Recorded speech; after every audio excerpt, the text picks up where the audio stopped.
Hello to all nations, tribes, peoples, and tongues. Welcome to Storytime with Rae, where we read the King James Version of the Bible from Genesis to Revelation to take in the wisdom and understanding from the Word. Thank you for joining, and God bless.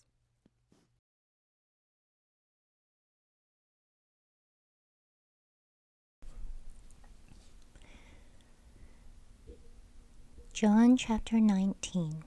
Then Pilate therefore took Jesus and scourged him, and the soldiers plaited a crown of thorns, and put it on his head, and they put on him a purple robe, and said, Hail the King of Jews! And they smote him with their hands. Pilate therefore went forth again, and saith unto them, Behold, I bring him forth to you, that ye may know that I find no fault in him. Then came Jesus forth, wearing the crown of thorns, and the purple robe, and Pilate saith unto them, Behold the man.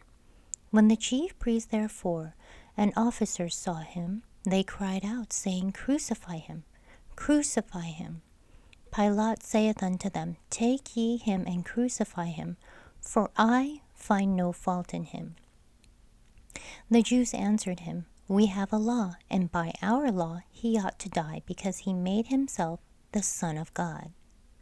When Pilate therefore heard that saying, he was the more afraid, and went again into the judgment hall, and saith unto Jesus, Whence art thou? But Jesus gave him no answer. Then saith Pilate unto him, Speakest thou not unto me? Knowest thou not that I have power to crucify thee, and have power to release thee? Jesus answered, Thou couldst have no power at all against me, except it were given thee from above. Therefore he that delivered me unto thee hath the greater sin. And from thenceforth Pilate sought to release him, but the Jews cried out, saying, If thou let this man go, thou art not Caesar's friend. Whosoever maketh himself a king speaketh against Caesar.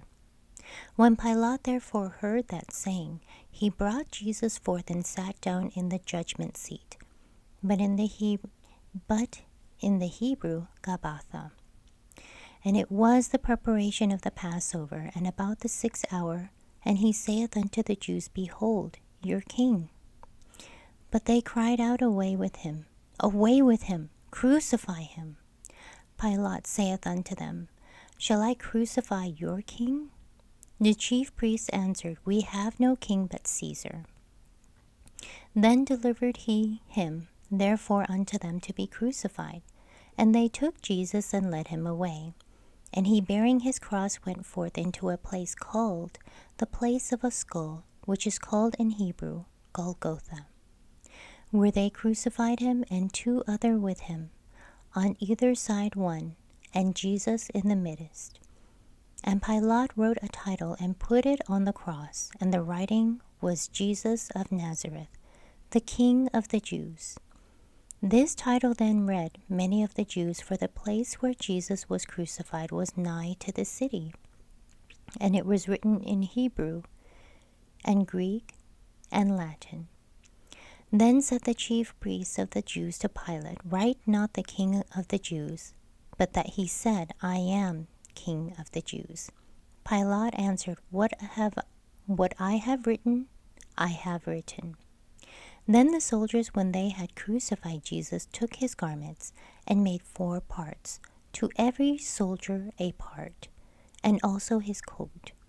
Now the coat was without seam, woven from the top throughout.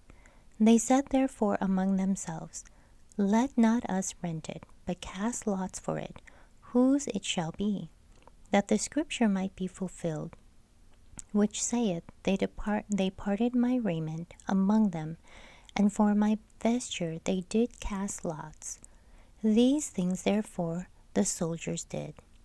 Now there stood by the cross of Jesus his mother, and his mother's sister, Mary, the wife of Cleophas, and Mary Magdalene. When Jesus therefore saw his mother, and the disciple standing by, whom he loved, he saith unto his mother, Woman, behold thy son. Then saith he to the disciple, Behold thy mother. And from that hour that disciple took her unto his own home. After this, Jesus, knowing that all things were now accomplished, that the scripture might be fulfilled, saith, I thirst. Now there was set a vessel full of vinegar, and they filled a sponge with vinegar, and put it upon hyssop, and put it to his mouth. When Jesus therefore had received the vinegar, he said, It is finished. And he bowed his head and gave up the ghost. The Jews therefore, because it was the preparation, that the bodies should not remain upon the cross on the Sabbath day, for that Sabbath day was an high day, besought Pilate that their legs might be broken, and that they might be taken away. Then came the soldiers and brake the legs of the first and of the other, which was crucified with him.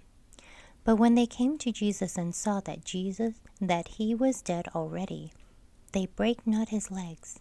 But one of the soldiers with a spear pierced his side, and forthwith came there out blood and water. And he saw that it bare record, and his record is true. And he knoweth that he saith true, that ye might believe. For these things were done, that the scripture should be fulfilled. A bone of him shall not be broken. And again, another scripture saith, They shall look on him whom they pierced.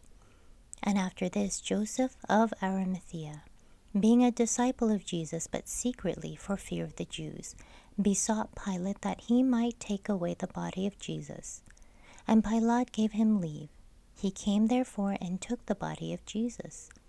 And there came also Nicodemus, which at the first came to Jesus by night, and brought a mixture of myrrh and aloes, about 100 pound weight.